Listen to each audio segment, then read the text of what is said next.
Good morning, everyone. How are you today? I hope you all are fine. Today, we are going to learn a very important topic in English grammar verb यानी क्रिया. क्रिया किसे कहते हैं? Can anyone tell me what a verb? Verb is a word that shows an action, a state, possession. ये जो verb है एक ऐसा वर्ड है जो कि एक्शन को शो करता है, स्टेट को शो करता है, स्थिति को, और पोजीशन यानी अधिकार को शो करता है. Look at this sentences. Ram runs fast. Ram runs fast. ये जो रन है वो क्या कर रहा है, यहाँ पे क्या शो कर रहा है? एक्शन. यानी राम तेज दौड़ता है, दौड़ने का वो एक्शन कर रहा है. और सी इज अ टीचर. ये जो इज है, इज वर्ड, ये स्थिति को दिखा रहा है कि सी इज अ टीचर. वह एक टीचर है. और आई हैव अ पेन, ये पोजीशन को शो कर रहा है ना. जैसे मेरा एक पेन है, मेरे पास पेन है, ये अधिकार को शो कर रहा है. चलिए गो अहेड, देखते हैं आगे. Kinds of verb. वर्ब के प्रकार. वर्ब के प्रकार मेन वर्ब और हेल्पिंग वर्ब. वर्ब काफ़ी सारे होते हैं. Finite, infinite, transitive, intransitive. One by one करके हम एक एक को देखते हैं. First of all main verb, मुख्य क्रिया. What is main verb? Main verb को हम लेक्सिकल वर्ब के नाम से भी जानते हैं. मेन वर्ब को हम लेक्सिकल वर्ब के नाम से भी जानते हैं, जो मुख्य काम को दिखाता है. जैसे प्ले, रीड, राइट, गो, वॉक. कुछ भी जो हम एक्शन करते हैं वो वही मेन वर्ब कहलाता है. इसको प्ले जो है, रीड जो है, राइट जो है, इसको V1, V2, V3, V4 और V5 में भी चेंज कर सकते हैं, है ना. करते हैं ना. Play, played, played, playing, plays. यानी V4 यानी ING और V5 यानी एस या ES, जैसा कि आपने पहले पढ़ा है. चलिए देखते हैं हेल्पिंग वर्ब.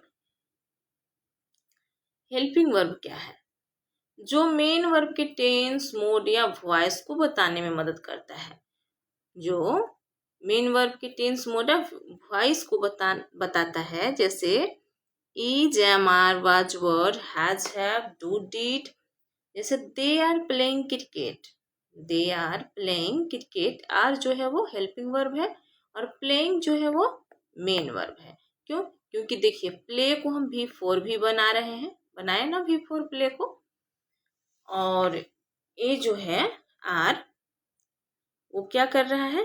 मेन वर्ब, जो प्ले जो मेन वर्ब है, इसकी स्थिति को दिखा रहा है कि वो क्या कर रहा है. तो खेल रहा है. क्या खेल रहे हैं वो? क्रिकेट खेल रहे हैं, है ना. चलिए go ahead, look at this sentences. Ram eats a mango. He is running. He will come soon. What do you want? आप इसमें से मुझे ये बताइए कि ये जो सेंटेंसेज आपको यहाँ पे दिया गया है, इसमें मेन वर्ब कौन है?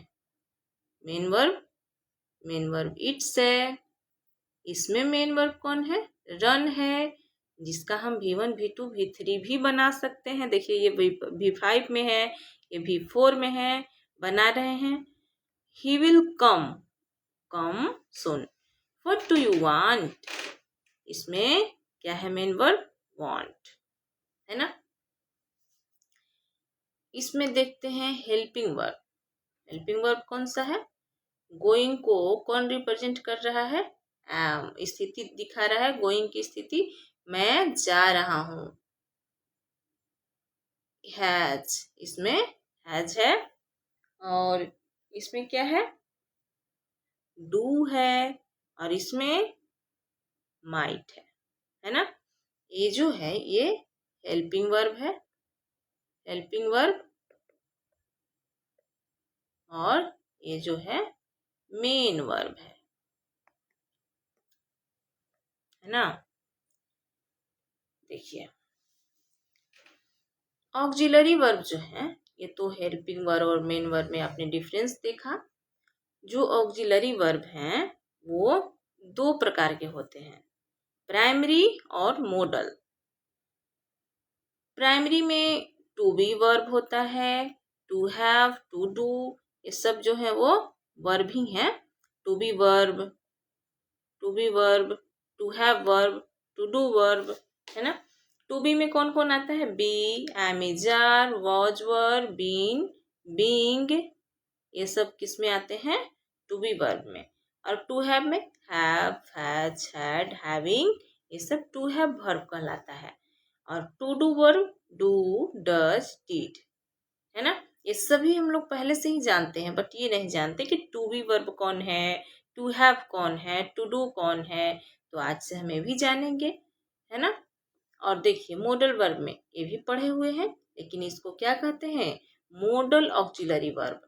Can, may, shall, will, could, might, should, would, must, ought to, use to, need, dare. इसको ना एक एक करके यूज करना सीखेंगे। पहले कैन का, फिर मे का, कहाँ हम यूज करेंगे, कैसे इस्तेमाल करेंगे, हम सेंटेंसेज के द्वारा सीखेंगे। देखते हैं। देखिए अभी तक आपने सीखा main verb, helping verb, auxiliary verb, lexical verb, है ना। लेक्सिकल वर्ब को ही मेन वर्ब कहा जाता है। अब यहाँ देखते हैं वर्ब के और दो प्रकार हैं, ट्रांजिटिव वर्ब और इनट्रांजिटिव वर्ब। ट्रांजिटिव वर्ब क्या होते हैं, इसे अपना अर्थ पूरा करने के लिए एक ऑब्जेक्ट की जरूरत होती है, एक कर्म की जरूरत होती है। Look at the structure, subject, verb, object. इसमें क्या होते हैं, सब्जेक्ट होते हैं, वर्ब होते हैं और ऑब्जेक्ट होते हैं। ही लाइक्स एप्पल्स, अगर एप्पल्स को हटा दें, केवल ही लाइक्स बोले, केवल ही लाइक्स, क्या इसका कोई अर्थ है? ही लाइक्स क्या पसंद करता है, वह क्या पसंद करता है, तो कुछ तो होगा ना, यहाँ पे कुछ तो आप दीजिएगा ना आंसर, क्या पसंद करता है। तो एप्पल्स पसंद करता है, मैंगो पसंद करता है। तो इस तरह से जब ऑब्जेक्ट आ जाएगा इसमें, तो ये ट्रांजिटिव वर्ब कहलाएगा, सकर्मक क्रिया। हिंदी व्याकरण में भी आप लोग पढ़े होंगे सकर्मक क्रिया। और इनट्रांजिटिव वर्ब में देख लीजिए, इसे किसी ऑब्जेक्ट की जरूरत नहीं होती, यह बिना ऑब्जेक्ट के भी पूरा अर्थ देता है। केवल सब्जेक्ट और वर्ब होते हैं इसमें, जैसे कि सब्जेक्ट हो गया बर्ड्स और फ्लाई, यानी कि चिड़िया उड़ता है। अब चिड़िया क्या उड़ता है, इसे क्या मतलब, चिड़िया उड़ता है, क्या का जवाब ये नहीं मांग रहा, है ना। तो इस तरह के जो सेंटेंस होते हैं वो इनट्रांजिटिव वर्ब कहलाते हैं, अकर्मक क्रिया। इसमें ऑब्जेक्ट की जरूरत नहीं पड़ती है, और इसमें ऑब्जेक्ट की जरूरत पड़ती है। आई होप कि आप समझ रहे होंगे, है ना। ट्रांजिटिव और इनट्रांजिटिव। आज की क्लास यहीं तक रखते हैं। आगे आपको सीखना होगा modal verb. Modal verb can, may, shall, will, could, might, should, would, must, ये सब भी चीज़ों का 1 बाय 1 करके आपको यूज करना सिखाएंगे अगली क्लास में। और फाइनाइट वर्ब, इनफाइनाइट वर्ब, ये सब भी पढ़ेंगे। देख लीजिए finite verb, non finite verb, ये सब भी आगे क्लासों में देखेंगे। मॉडल ऑक्सिलरी वर्ब एक एक करके सीखेंगे, जैसे कैन का यूज, कुड का यूज, मे का यूज। ये तो ऐसे ही दिया हुआ है हल्का फुल्का, बाकी आसान वे में, बट हम लोग आराम से सेंटेंसेज के द्वारा इसको देखेंगे। Have a nice day.